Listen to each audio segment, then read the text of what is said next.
본문의 말씀은 사무엘하 3장 1절에서 16절까지 말씀입니다. 사무엘하 3장 1절에서 16절까지 말씀. 오늘 말씀을 통해서 하나님이 약속을 반드시 이루신다. 하나님께서 말씀하신 것을 반드시 성취하신다. 라고 하는 것입니다. 그러면 하나님이 그 약속을 성취하실 때 우리가 할 수 있는 일은 무엇일까? 라고 하는 것입니다. 때때로 그 약속을 기다려야 되고요. 그 기다림이라고 하는 것이 그냥 아무것도 안 하고 그냥 그저 그냥 묵묵하게 그리고 멍하게 기다리는 것이 아니고 하나님의 그 약속의 성취, 그 하나님의 약속 안에서 우리가 해야 될 일들, 하나님과 동행하고 또 하나님의 약속 안에서 하나님에게 맡겨진 일들을 감당하는 것이죠. 그런데 때로는 우리의 의욕이나 또는 욕심이 이 하나님의 약속의 성취보다 앞서는 경우가 있습니다. 오늘 하나님의 약속의 성취의 울타리를 뛰어넘는 그런 사람의 이 욕심 또는 과욕 이런 것들이 어떻게 또는 사람에게 있어서 비극을 가져다 주는가라고 하는 것을 제가 살펴보면서 하나님의 약속이라는 그 울타리를 뛰어넘지 않는 그런 삶이 얼마나 복된가 하는 것을 살펴보려고 합니다. 사울의 집과 다윗의 집 사이에 계속해서 긴장이 있게 됩니다. 그래서 전쟁이 오래매해서 아브넬을 어, 죽이고 그리고 이스라엘을 이제 사울의 가족 왕가를 어, 통합하는 일에 좀 더디게 진행이 돼요. 그래서 이제 전쟁의 오래매 다윗은 하나님이 점점 강하여 가고 사울의 집은 점점 약하여 가니라. 이렇게 말씀합니다. 하나님께서 이제 일하시고 계시는 게 보이죠? 다윗은 점점 강하여 가고 사울의 집은 점점 약하여 가니라. 이 대조가 있죠. 그래서 다윗은 점점 이제 강하여 가고 그리고 사울의 집은 점점 약하여 간다라고 말씀하죠. 다윗이 이제 헤브론에서 이제 아들을 낳았다라고 하면서 상대적으로 이 다윗이 자녀들이 점점 많아짐으로 인해서 하나님이 어떻게 강하게 하였는가라고 하는 것을 보여줍니다. 그런데 이 본문 속에서 놓치지 말아야 될 것들이 좀 있습니다. 보시면 다윗이 헤브론에서 아들들을 낳았을 때 맏아들은 암논이라고 했고 그리고 이것은 이스라엘 아이노함의 소생이다. 그래서 아들 암논을 낳았고요. 그리고 둘째는 길라압이라고 하는 갈멜 사람 나발의 아내였던 아비가일의 소생. 둘째가 이제 길라를 낳았고요. 셋째가 압살롬. 이것은 구술랑 달메의 딸 마아가의 아들이다. 이렇게 되어 있습니다. 이 구술이라고 하는 이 부분에서 아브넬이 이제 마하나임이라고 하는 어, 지역에서 이제 어, 이 사울의 자녀였던 이스보셋을 이제 세워서 마하나임에서 이제 정착해서 점점 세력을 키워나가고 있을 때 다윗이 생각할 때 이 그것을 좀 이렇게 좀 눌러야 되고 그 확장을 좀 막을 필요가 있겠다 싶어서 이 구슬이라고 하는 요단 동편에 이 길라 북쪽에 위치하고 있는 아주 작은 독립국으로 보입니다. 그러니까 이 마하나임을 위주로 해서 이제 세력이 확장되려고 할 때 이것을 정치적으로 확장을 막을 필요가 있는 포석이 좀 필요했던 거죠. 그래서 요단강 동편 그 길라 북쪽에 쿠술이라고 하는 작은 독립국이 있는데 그 독립국가 정략적인 관계를 맺죠. 이 정략적인 관계를 맺는 방법은 그 딸과 과거의 방식은 이제 결혼하는 것이거든요. 그래서 정략적 결혼을 통해서 이때 이 그술왕 달메이의 딸 마아가의 아들 이 압살롬을 이제 낳죠. 그래서 마아가를 통해서 그리고 넷째는 이 아도니아 학깃의 아들이다. 다섯째가 이 아도니아 이름이 다 생소하지 않죠. 아도니아, 압살롬, 그리고 다섯째가 스바디아, 아비달의 아들이다. 그리고 여섯째는 이 에글라의 소생이니 이렇게 이야기합니다. 그래서 헤브론에서 낳은 자녀들이라 이렇게 얘기합니다. 그런데 여기서 보다시피 이 다윗조차도 이 어떻게 보면 하나님이 이방인들을 통해서 그렇기도 하고 여기서 보면 하나님이 자녀에 대한 부분에서 하나님께서 말씀하신 부분이 이런 많은 여인들을 통해서 많은 여인을 통해서 자녀를 낳는 이 부분들은 분명히 우리가 잘못된 부분이다라고 하는 것을 우리가 분명히 말씀하거든요. 그래서 보면 신명기 17장 17절 같은 경우에도 보면 많은 아내를 두지 말라라고 말씀하고 있거든요. 근데 다윗이 신명기 17장의 17절에 많은 아내를 둘지 말지니라라고 하는 부분 속에서 우리가 보면 대표적으로 우리가 이 구술이라고 하는 부분 속에서 정략적인 우리가 결혼이 있었고 우리가 지금 보면 이 여인들을 통해서 좀 자녀들이 낳았는데 이 자녀들이 결국에는 나중에 강간이 있고 살인이 있고 복수가 있고 이런 부분들 속에서 이 가정이 내가 볼 때 어려움들이 있잖아요.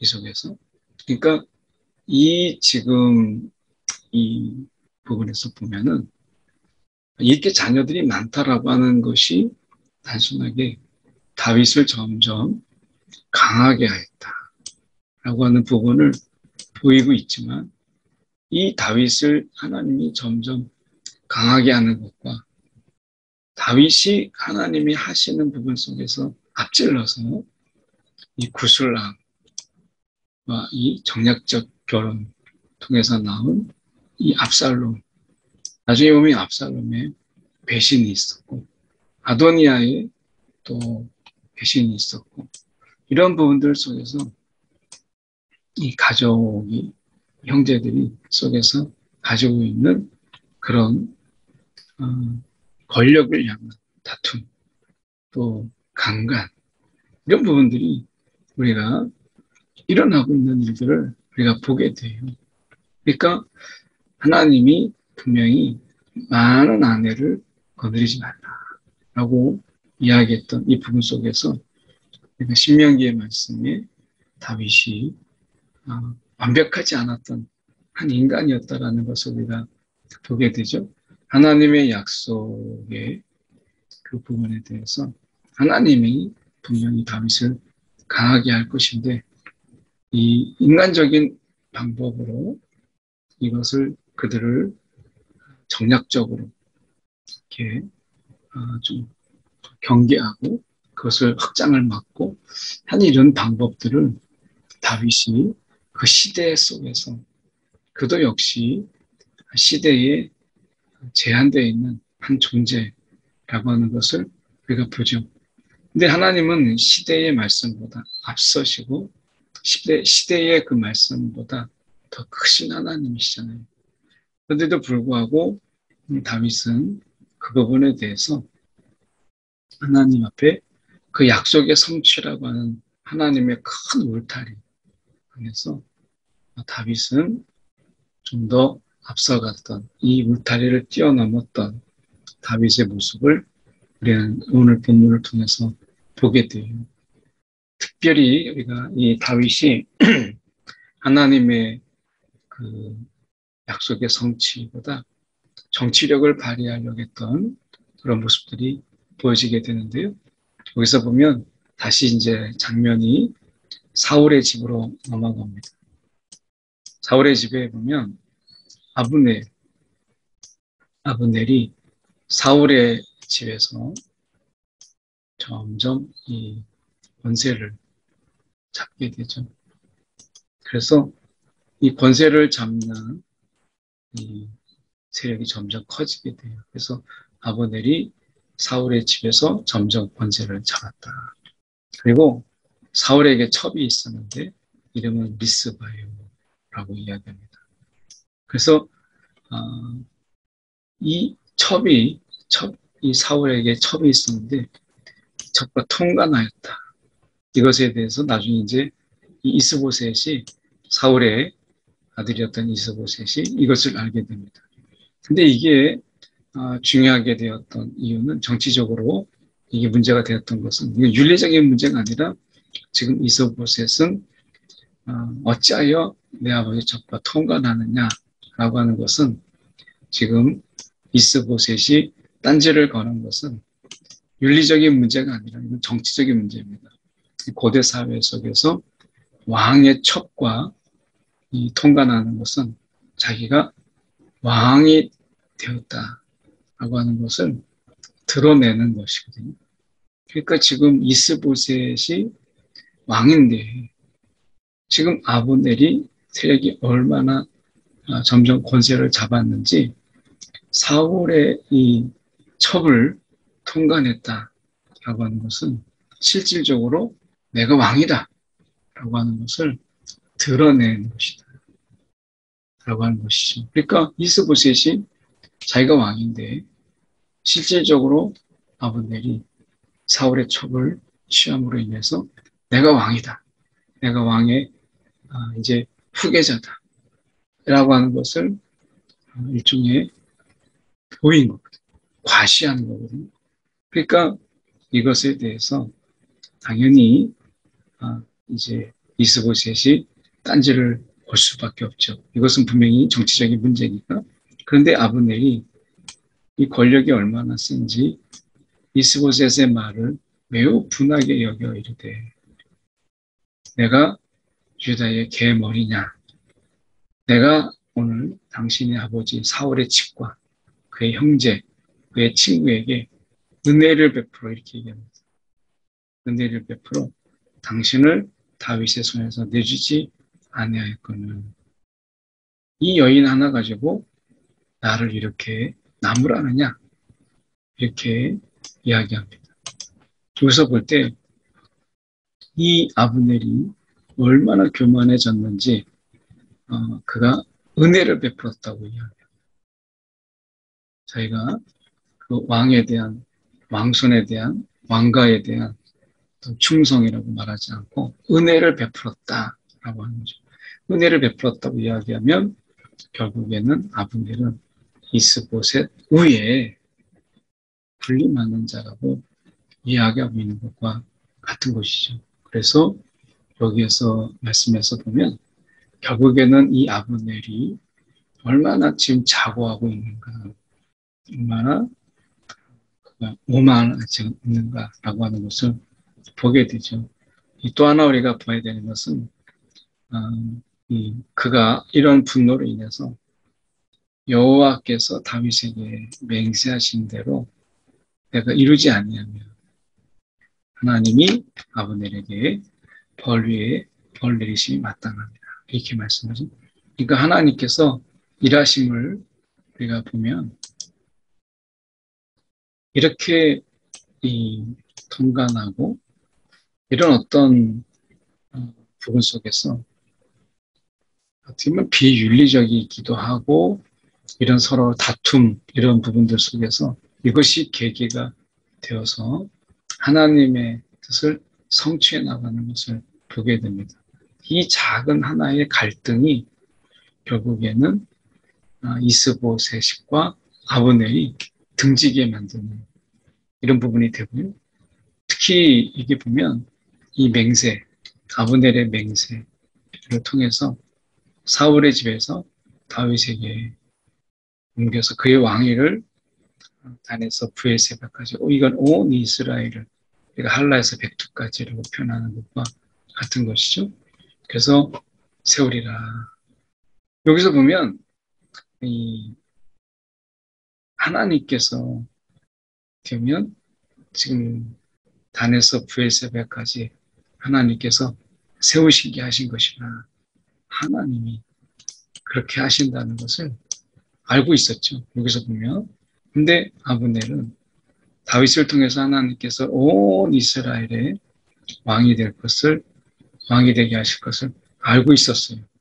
근데 아브넬은 지금 자신의 능력, 군사적이고 또 정치적인 이런 부분 속에서 그는 분명히 탁월한 사람이었어요.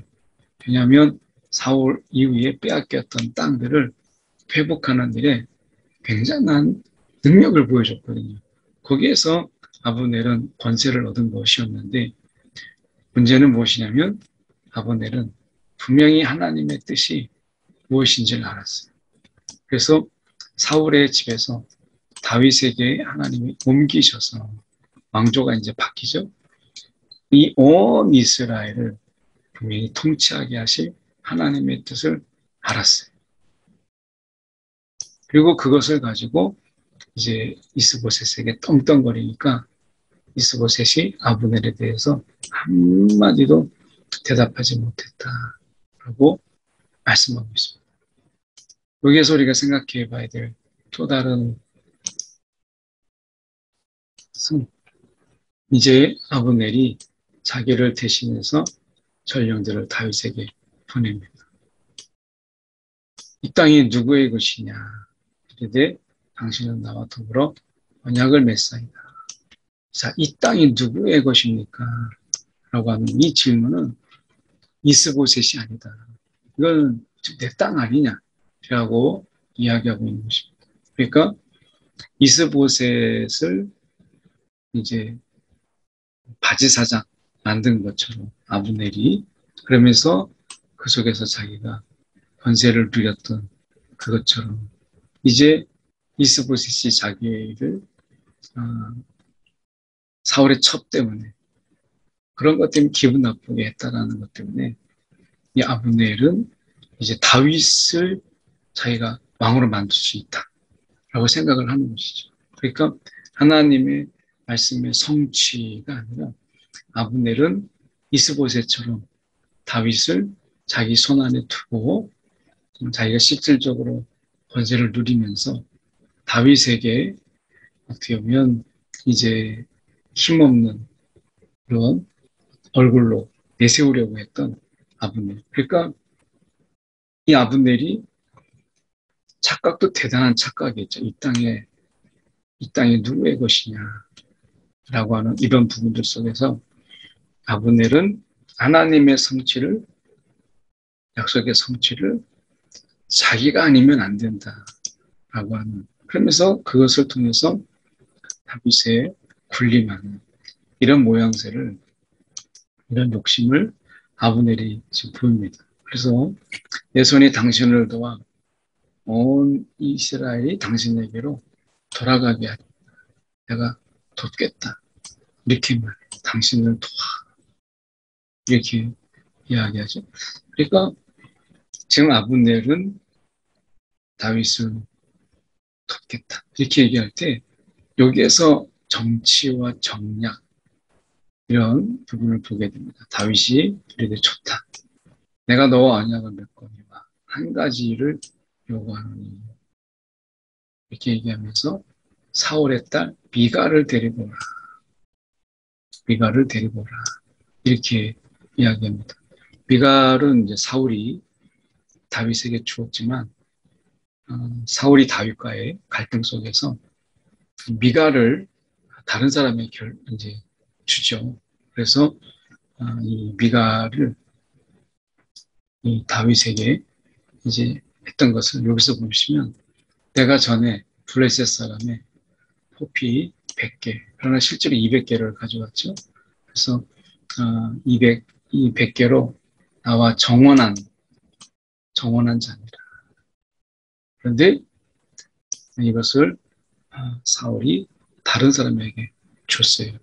이걸 실제로 이루게 되니까 그래서 어떻게 보면 이 발디알에게 보냈는데 이 발디알에게서 이제 그를 빼앗아 오죠. 그래서 지금 이 부분에서 우리가 생각해야 될 것은 다윗이 그러면 미갈을 왜 갑자기 요구했느냐라고 하는 이 부분입니다. 이 부분은 다윗이 미갈을 데리고 오게 했던 이유는 다른 거 아닙니다. 그러니까 이스보셋이 이제 그 미갈을 자기한테 보내는 형식으로, 그러니까 아브넬을 통해서 오는 것이지만 결국 이것을 통해서 지금 이 사울의 딸 미갈을 자기의 정략적인 정혼한 여인이었잖아요. 그러니까 이렇게 돼서 왕가가 되었던 다윗이 왕가가 되었던 부분 속에서 미갈을 데리고 옴을 통해서 이것도 아까 구슬왕의 딸과 정략적인 결혼을 했던 것처럼 다윗이 사울의 딸 미갈을 자기가 정원한 자였다는 것을 내세워서 이제 잘 살고 있는 한 가정 속에서 미갈을 데려오라 이렇게 이야기한 것이죠. 이것은 이제 자기가 온 이스라엘의 왕인데 사울이 자기에게 정원시켰던 딸 미갈을 데려옴을 통해서 합법화시키려고 하는 그런 다윗의 전략이죠. 이 부분 속에서 생각해 봐야 될 부분들이 오늘 아브넬도 그렇고 다윗도 그렇고 이제 보이지 않는 전략 그리고 정치적인 어떤 모략 이런 거래 이런 것을 통해서 그들이 서로 피차간에 원하는 것을 얻으려고 하는 이런 모습들을 보게 됩니다. 하나님이 분명히 다윗을 강하게 하고 이스라엘을 약하게 해서 이스보셋을 약하게 해서 하나님이 일하실 것인데 하나님의 일하심이 보면 결국 이런 첩의 문제 이것을 통해서 이스보셋과의 갈등을 가져오죠. 이것을 통해서 하나님이 이 아브넬을 움직이게 하셨는데 아브넬은 지금 굉장히 이 교만한 정지에 있었기 때문에 자기가 은혜를 베풀었다 이렇게 생각합니다. 그러니까 우리가 사람이라고 하는 이 존재가 하나님의 은혜를 잊어버리면 내가 은혜를 베풀고 있다라고 생각을 합니다. 내가 선을 베풀고 있고 내가 너에게 뭔가 아량을 베풀고 있다라고 생각을 하게 돼요.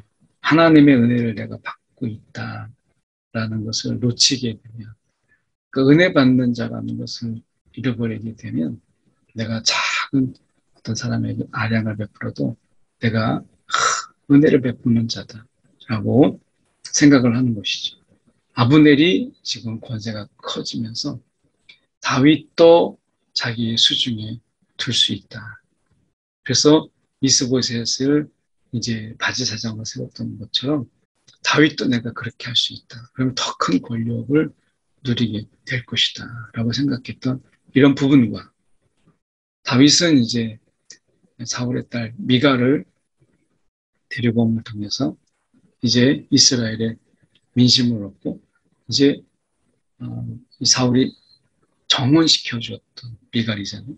이것을 통해서 사울의 사람들을 마음을 얻고 자기가 온 이스라엘의 합법적인 그런 왕이 될 것이다라고 하는 이런 부분 속에서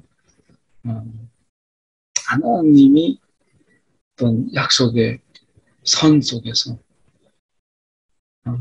솔로몬이 그 선을 자꾸 넘잖아요. 정치적으로, 정략적으로. 그래서 많은 여인을 내가 건드렸던 것처럼 다윗의 이런 모습 속에서 다윗도 그런 정략적이고 또 정치적인 모습을 우리는 보게 돼요. 그래서 그 선을 우리가 온전하게 다윗이 지키지 못했던, 그래서 결국엔 그 가정 안에 내가 비극이 만들어지게 되는 것을 내가 보게 되죠. 결국에는 이 미갈의 부분도 생각해 볼 때 분명히 왕의 아내로서 그 역할을 감당하지 못할 그런 그릇이 아니라는 것을 다윗이 알고 있음에도 불구하고 우리가 정원한 것이다라고 하는 것 때문에 이것을 정치적으로 이용하려고 했던 다윗의 모습을 보게 됩니다. 결국 우리가 미가를 통해서 다윗이 조롱받는 모습을 우리는 뒷부분에서 보게 되죠. 이런 인간의 이 하나님보다 앞서는 이런 모습들이 오늘 본문 속에서 보여집니다. 오늘 하나님의 그 안에서 우리가 그 선을 넘지 않고 살아간다는 것, 우리가 다시 한번 돌아보는 이 아침입니다. 함께 주님의 이 선 안에서 넘지 않고 주님과 동행하는 그런 삶을 살게 하소서. 우리 한 주, 오늘 하루 돌아보면서 함께 기도하겠습니다. 사랑이 많으신 하나님 아버지 감사합니다. 오늘도 하나님의 은혜 속에서 우리가 살아가고 있음을 잊지 않게 하여 주시옵시고, 오늘도 우리가 하나님의 은혜 없이 우리가 어떻게 살아갈 수 있겠습니까? 그렇지만 내가 자만과 착각에 빠져서 내가 은혜를 베풀고 있다, 아량을 베풀고 있다, 오늘 은혜 받는 자가 아니라 은혜를 베풀고 있는 자라고 하는 이 착각 속에서 우리가 벗어나게 하여 주옵소서. 하나님의 선 안에서 하나님 우리를 보게 하여 주옵소서. 사랑이 많으신 하나님 아버지 감사합니다. 오늘도 하나님의 은혜 안에서, 하나님의 그 약속 안에서 우리가 울타리를 넘지 않는, 하나님 그 선을 넘지 않는 오늘 우리의 전략과 또 과욕이 우리 가운데 주님보다 앞서지 않도록 인도하여 주시옵시고, 하나님의 약속의 그 울타리 안에서 여전히 머물러 있는 우리의 삶이 되도록 인도하여 주옵소서. 약속의 경계가 오늘 어디인지 돌아보게 하시고, 오늘도 우리가 주님을 끌고 가는 자들이 되지 않도록 우리를 도와 주시옵소서. 살아계신 예수 그리스도 이름 받들어 기도드립니다. 아멘.